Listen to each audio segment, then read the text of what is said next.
Well, we got another early morning here. I'm trying to beat some rain on a drainage job behind a retaining wall. So let's get on over there and I'll show you what we're about to do.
So what you're watching here is just us trying to excavate all this clay out from on this wall.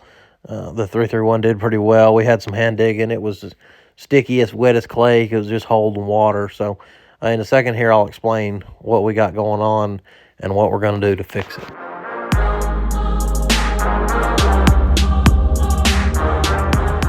All right, so we got two problems here. Actually more than two, but there's several.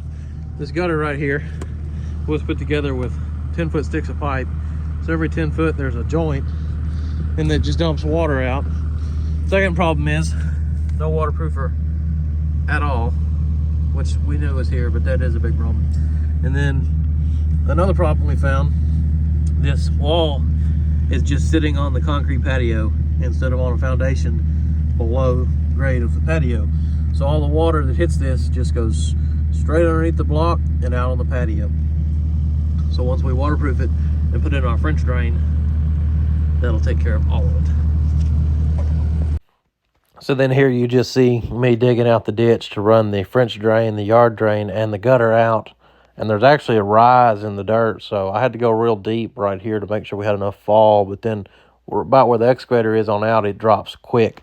So we were able to just daylight on the opposite side of the fence like we wanted to do, keep it away from the tree roots, and make sure none of that water sits in the yard. That's the work. Last thing we want to do is make another problem and dump water in the yard. So once we get it all away from this red clay, it should turn out real nice.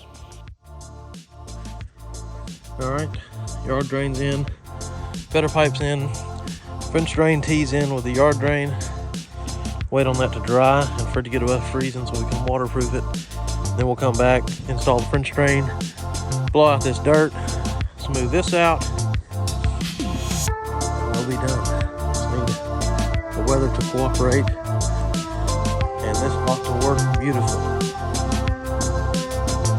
We'll find out when it rains, but I know it will. What you're seeing here is me cleaning the wall, getting ready for the waterproofer. I just had a cut brush and a grinder, and my fan is not there because it's hot. My fan is there because the dust was just settling there and I was tired of breathing it in. So it was real cold this morning actually, but thankfully it got above freezing and the forecast looked good, so we were able to put this waterproofer on and let it dry for 24 hours before we backfilled it. This is serious stuff. It's the same stuff we use in the new home construction, and there's no water going through this block. You make sure it's pushed down all the pores, and it basically turns into rubber. It's almost like Line-X without the sand in it. If you've ever had Line-X work done, it's real good stuff.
right here you see one of the 5 bulk bags of gravel that we used to backfill the ditch. Unfortunately, it was all hands on deck trying to get the pipe in the ground, the fabric pinned up, and the bag swung over the ditch and cut open, and I wasn't able to video that. It is what it is. I did, however, get videos of us backfilling and me hardy raking the ground. So once we got all this hardy raked out, we were done. It worked great. It rained. The French drain seemed to catch all the water, and the gutter didn't back up. And what little rainwater landed on the patio, the yard drain caught. So I appreciate everybody watching, and we will see you on the next one.